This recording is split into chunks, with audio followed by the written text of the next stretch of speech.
And why did I have a jar of nard to begin with? Well, I'm not going to tell you that it's not expensive stuff, but then I'm not going to also tell you that my family isn't fairly well off. We buy nard, or spikenard as it's really known, from merchants who import it from India.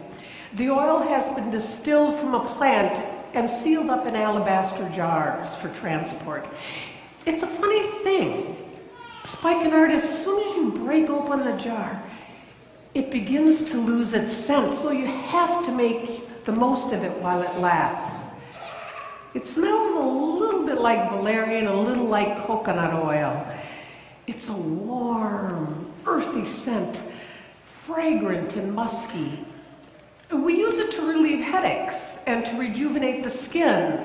The scent makes you feel calm and helps you sleep, and the oil helps wounds to heal.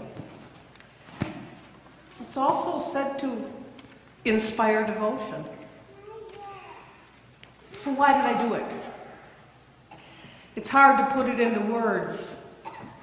My family has been offering hospitality and support to Jesus and his disciples for a few years now. It's a simple thing, but an honor, really, to open our home to them, to provide food and a place to stay, and a place for others to come and meet with them. I have seen him up close, heard him speak, seen what he does for people's lives, known what he has done for my life. How can you possibly repay someone who has given you so much? Words aren't enough. Money isn't enough. But I wanted to do something. That's when I saw the new jar of nard. It's not that it costs the same as a year's wages for laboring in the fields. It's beautiful. It's rare. It's sort of intangible, and yet its effect is to calm and to heal you. It can be gone too soon, and you know how fortunate you are to have been able to experience it. All these thoughts were filling my mind as I rushed to the house when I heard he was staying, without really being able to express the intensity of the feelings in my heart.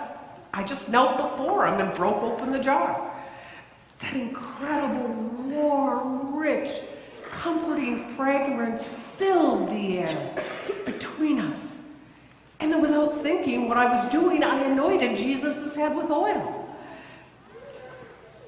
Most of the people who were there didn't think it was a great idea.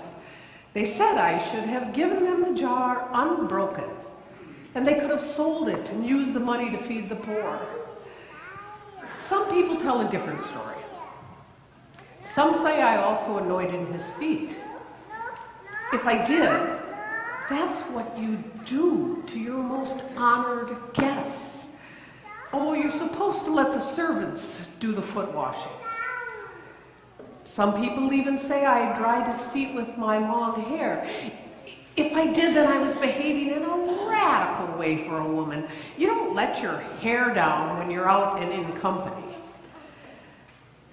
So everybody said the things I did that evening weren't appropriate. But I don't care what people will say about me. I had to find some way of showing my love and gratitude. And it had to cost me something, not just the price of the perfume. The money is what they focused on, especially their treasurer Judas. He knows the price of everything, that one.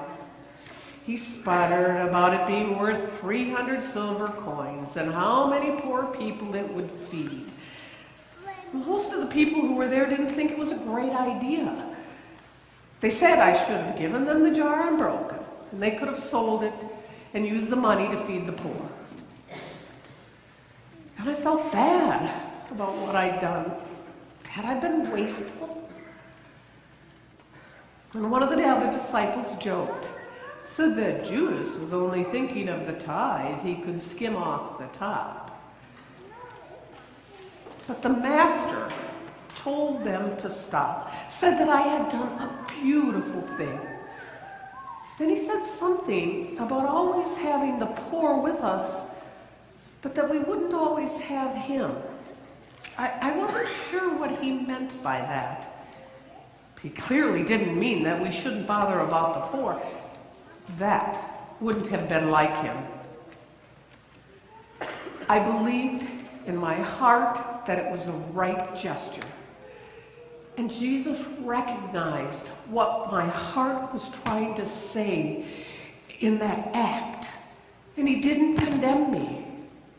He said it was a beautiful thing to have done. I didn't know that it would represent to him the beginning of the preparations for burial. We didn't understand what was ahead.